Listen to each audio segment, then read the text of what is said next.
Hello and welcome to Art BS, Business Solutions. This is a podcast for artists that provide business solutions. We discuss all aspects of being an artist, the good, the bad, and the ugly. The goal for each podcast is to provide solutions so artists can focus on their creativity. I'm Rachel. Stephanie Weaver. Jules McCullough. There are no rules for good photographs. There are only good photographs. Ansel Adams. In this episode, we're going to discuss where do you get your photos or your imagery or your inspiration. So, where do you guys get your pictures from?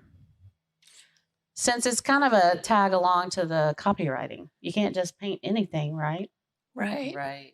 Yeah, you got to have the rights to it. So like some of the places that I get my images from are like Pixabay, Unsplash. There's a Facebook group called Photos for Artists, but then there's also you just paint stuff that's kind of in your head, and then you find images that kind of look like that. That's why they're called references, and then you refer to them, but at some point you kind of deviate from what they are. They just kind of give you the idea of it. And a lot of that comes from my own photography, which I am not like a professional photographer by any means. But you paint it, so it's your own image that you're using. Yeah. I'll set up like still lifes and take pictures of all that. So that's mine. And my brother will send me images. You know, family, they like to give me stuff to paint. Yeah. And Julie, I know you're a professional photographer. Shout out. So I suspect you use a lot of your own. Yeah, imagery. I do use a lot of my own, and I try to take a ton of pictures when I am traveling. It's like picture overload, even with my family, but it's not of kids. It's of flowers and trees and landscapes and buildings and cool textures on the ground and That's ocean. Right. Lots of the ocean, lots of waves. I will sit and photograph waves for hours. But, and then I also look at Unsplash, but mainly Pixabay. They seem to have a wider variety of what I'm looking for or want to paint. And then we change it up quite a bit from the actual image. Definitely. Yes. And I will also combine images. I may find a stock image and combine it with something I've taken and then add in additional elements. Like I have a composite piece I did that a stock image of a forest, picture of my daughter, pictures of ladybugs and butterflies and flowers and greenery, just tall greenery that I've embedded into that image to create the final piece. So even though that one technically could be sold, it was for a family member. So it's not one that I was selling, but I still used a variety of sources to create it. Now, neither one of you guys mentioned Adobe Stock. And why is that? The big stock companies, if you really dig into their rules, in my opinion, and I'm not a lawyer, but in my opinion, based on what I read, you can't just go and paint what you see on one of their stock images, even if you bought the usage of it. Typically, the usage is for one or less. And I don't have it in front of me, but there's restrictions on how many copies can be made of it. Mm-hmm. There's restrictions on how it can be used. And there's different licensing levels. But with the standard license, I personally am not comfortable just straight out using an image I found on there. Now, I may license an image and use a little piece of it, or the ideas for the colors may come from a stock image that I've licensed. But I will not, at least I try. Hopefully I haven't. I say that, but I'm like, have I? But I try really hard to make sure I'm not pulling their stock images for that kind of stuff. You know, it's as simple as from a graphic design standpoint, people think, oh, well, they have these logo templates on it. I'm going to use this logo. And that's fine for the small company, but you can't trademark that. You can't No, you really can't really copy, even right. use it. You're really not supposed to use it as a logo. Right. So if I pull something off of there to use as a logo, it's for inspiration. I use an element of it. It's like our logo for our BS. I got the inspiration. I licensed some templates from there, but it grew out of that to mine. And I don't even know if I can tell you which one I licensed for it at this point. Right. But it's like, okay, here's the concept that I'm kind of going for. Now let me use this. Right. And you used kind of right our colors that we like. So right. And it's like I just used the lavender flowers, an outline of lavender flowers from Adobe stock for a website we're working on, but I used them for reference. And then I went and I kind of... You hand drew them. Well, yeah. So now I've looked into, because I paint from pictures a lot. And I was working on a series of paintings and it was all about kids and just kind of interacting and everything like that. And I did find a picture that I really, really, really liked on, I think it was Shutterstock. And of course you got to purchase. And of course, based on their rules, you can't reproduce, the artwork. And I was like, okay, the only way to actually be able to do that is you have to contact the photographer directly, pay their fee. They then pull the copyright material down and then you own the copyright. So that was a process that you have to go through in order to own the image from that point forward. Right. These other sites like Pixabay, what is the other ones? Unsplash. Unsplash. Pixabay, Unsplash, Photos for Artists, they are giving the rights away for artists to paint or create from. So that was really helpful. When I was listening to Julie about your vacations and stuff, I do the same thing. Like I've got so many pictures of like bugs in a flower and and all these little things. And I thought, okay, there needs to be a t-shirt. It's like, you're an artist when you have more pictures of other things than you do of your family. Yes. Exactly. Because I've got literally like thousands of images that I know. I'm like, oh, I want to paint that. I want to paint that. I want to paint that. And then I get stuck sometimes, and I still don't. I don't even think to go back and look at my old pictures. I don't either. In fact, I was looking for a picture unrelated to any sort of art in my iCloud yesterday, and I'm like 50,000 pictures later. Yes. Yeah. There's the one I was looking for. After every flower and granule of sand and texture imaginable, I found what I was looking for. Hey, there's an idea. Maybe we all ought to pool all of our images together. And we could be our own resources. Seriously. Oh my gosh. Yeah, I got like a ton of wildflowers from the back and pictures of hay, pictures of, you're like close up, back up, Yeah. Well, another thing that people don't realize too, even if you are taking your own pictures, some architectural sites and buildings, you can't just take a picture. Oh, that's a cool barn. Let me photograph it and paint it if you don't own that barn. Really?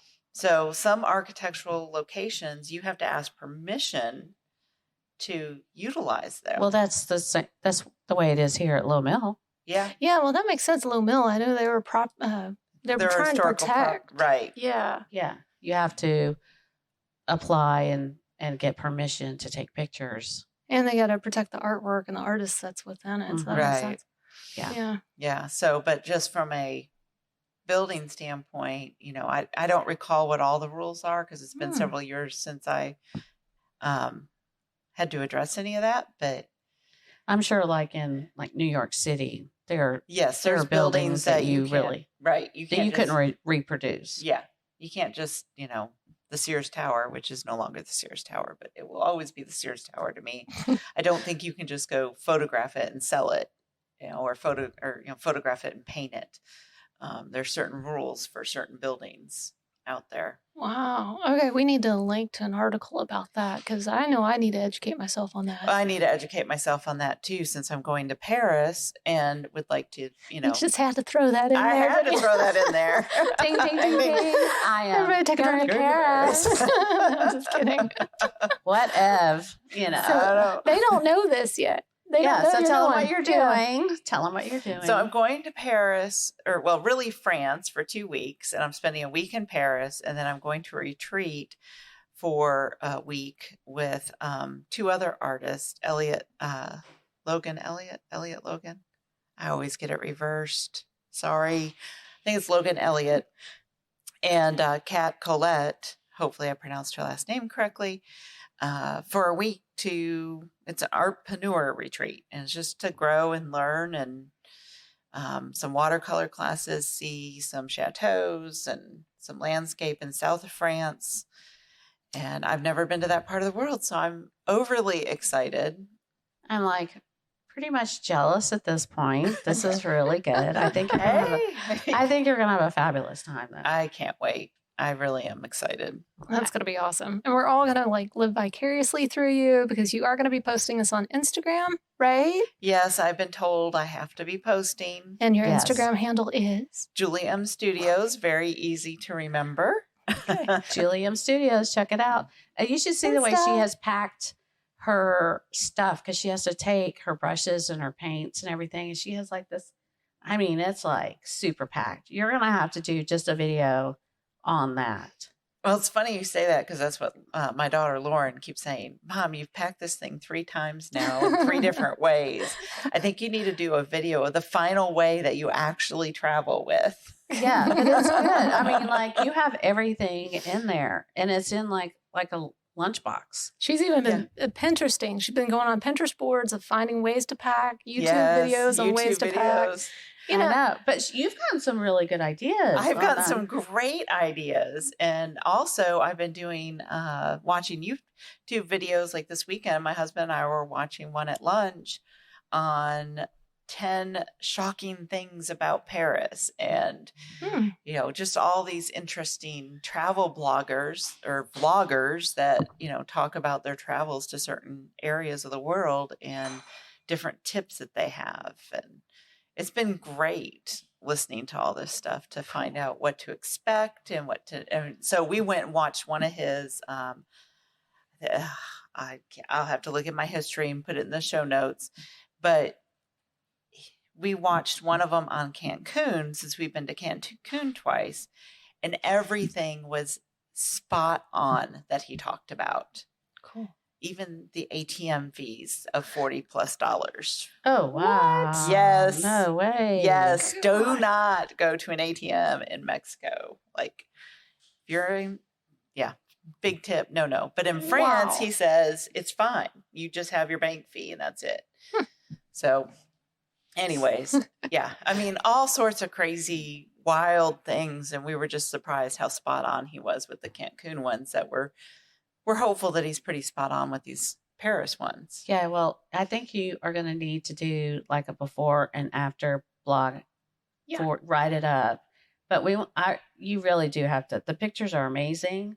Well, I mean, the way you packed, and if you would just take the pictures and some of your tips that you've learned, because we were talking about that in the car at one point, and I'm like, oh, what a good idea.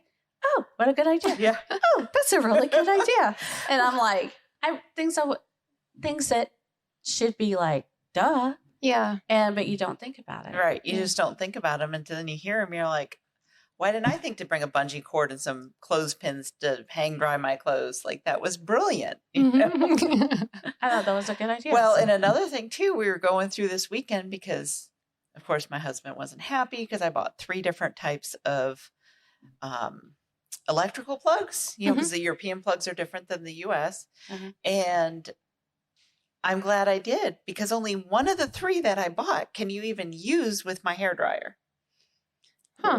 Because it's all this, you know, engineering brain, volts and wattages and amps and this, you know, W's and V's and A's and whatever. I'll just go plug it in and see, but I didn't want to blow up my computer. So I had him check everything, since he's basically an electrical engineer. So, well, let me ask you this. When you're doing a painting or... She's reeling us back in. Okay. Yes. So I'm just looking like, because this in our studio, some pictures of cows, and I know like they took a picture of this, like that's their picture as a reference. But if she was to post that on her social media, I mean, how do you, like, if you're using something from Pixabay or something, do you note that when you say like the before and after, like you're saying, hey, in progress, work in progress? You don't have to, but I do, and I even take screenshots of the Pixabay image because what I found showing that I captured it from Pixabay with the date timestamp, because I found that there are some people that will take somebody else's artwork, photographs, and put it onto these free things, or these people will take the free ones and then try and sell them on Amazon. Because I saw that. Really? Yeah. Oh, wow. I contacted the original photographer because, like, hey, is this yours over here? Because I painted it, but now I'm seeing it on Amazon. Did somebody take your artwork and put it on Amazon? Because I don't want to get in Dang. trouble. And so, yeah, you got to really kind of CYA. Yeah, I know. Since you guys had some copyright issues, and I need to get better about it. It needs to become a habit.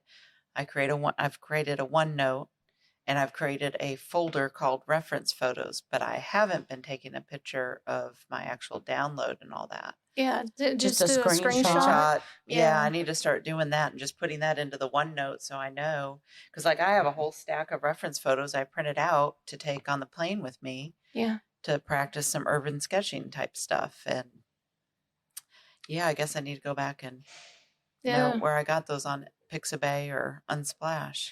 Yeah, it definitely helps because I know you and I. So there's two things that kind of go along with referencing images. I know one is making sure that you document everything and where you got it, and even if it's your own, you're still going to have to prove it at some point.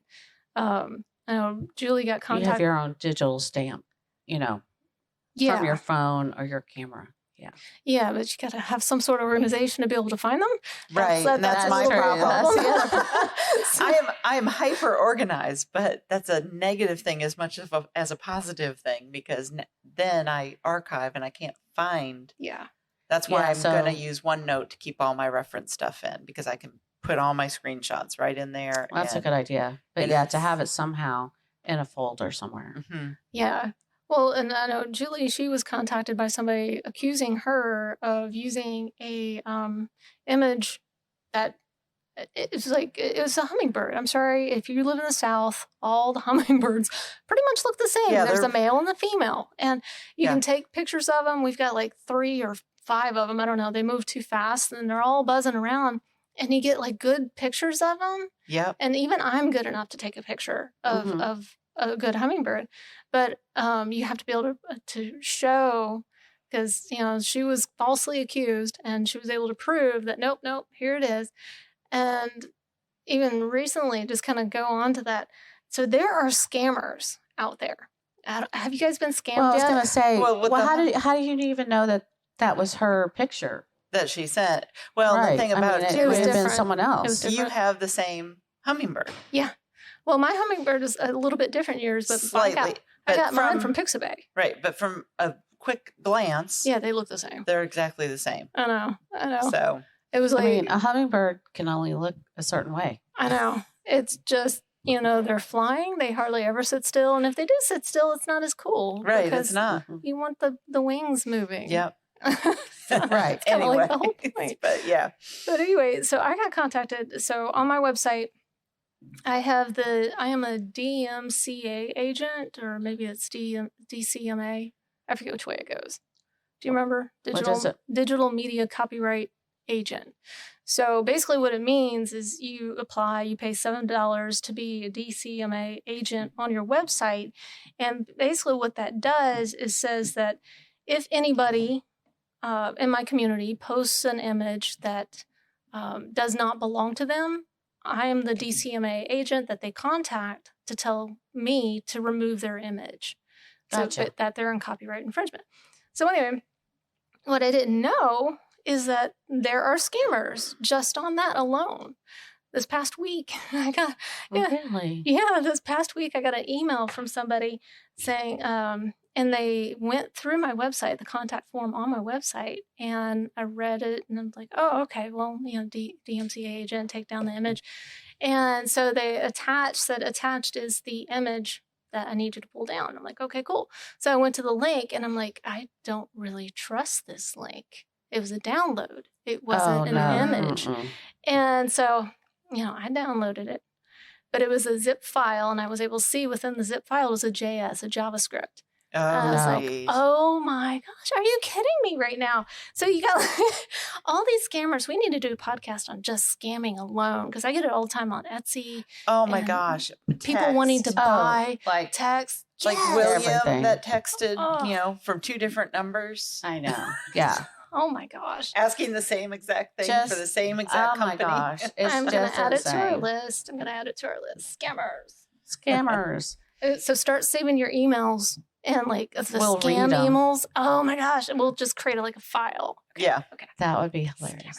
So I know we had done a thing on goals and setting goals and how we worked through that. And I know part of that was doing a mood board or a goal setting board, or however you wanted to describe it. So you were finding some interesting information about that as well. And you had, you were talking to your lawyer, Stephanie. Kiffany is her name. But you had talked to her. Stephanie. Yeah, hi. And you had talked to her about some copywriting issues. And then it went back to, we were like, well, what do you do if you just put a picture up on your mood board? Yeah. So that was an interesting. We always want to say, well, this is kind of where our inspiration was. And Julie does it a lot. Yeah, I do, mood boards a lot because I think in sense of projects. And so a lot of times before I move forward with a collection of whatever it might be, I'll do a mood board. And it got me thinking from all our discussions about copyright and then me getting that email about my hummingbird and all these different things. I was like, I wonder if I can or cannot post my mood board inspiration, because one thing I love to see from artists is I love to see where they start and how they work through a painting or a project or whatever it might be. And so I like to share that too when I do it. And they're small. You can't see, a mood board for me is usually 11 by 17. And I may have 20 pictures on there. You're talking thumbnail size. So it's not like you can see a lot of detail from this and pinpoint, oh, that's my picture. Maybe you can if you have not a microphone, a magnifying glass. But anyways, I didn't want to be within copyright infringement for doing such a thing. So I asked Stephanie about it. She's like, I don't know. Let me ask. And she went and asked. And we got some, not yes or no back, but some really good questions to ask yourself when you're wanting to post something online, even if it's for your portfolio. So a lot of classes I've taken say you can use these images as portfolio images. Just state the class that you took it, did it in, and you can put it on your website or, in your portfolio, whatever it might be. But the conversation led us to a set of YouTube guys, and I don't remember the name of their YouTube channel. We'll put it in the show notes. But YouTube creators is what it was aimed towards, and fair use of things. Because, on YouTube, they use a lot of imagery in videos to show what a place might be or how to do something that might not be theirs. Or they may, you see it a lot in movies, satire type things where they're making fun of, Bill Clinton, or making fun of our previous president or our current president. And, do you have the right to do that or not? And is this news clip considered free use, or is it not? And how much are they changing it? Anyways, it was very interesting to watch. But 3 questions that they suggested that you ask yourself is what you are using illustrating a point? So to me, the mood board is illustrating a point. It's just illustrating the point of where I started a project, how I got my inspiration together in clear. The next question is this point clear to an average person? So a mood board I is think it's pretty, clearly a mood board. right. I think majority of the population now knows what a mood board is, thanks to Pinterest. Mm-hmm. I have been doing mood boards, and this is really going to date me, since the days of cutting them out of newspapers and magazines and putting them into a black sketchbook. Because with our design, degree process, we had to do mood boards all the time. And then the third one was, did you use only the amount that was reasonable to make your point? Mm-hmm. So did you use all their photographs? No. Did No. you use one? Yes. That proved a point. So like a segment, like I'm looking at the nose. Look at the nose. Right, exactly. Mm-hmm. And I usually make notes on my mood board of what it is that I like about certain images.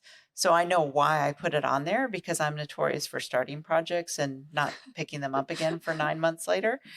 And I may not remember, why did I like this picture 9 months ago?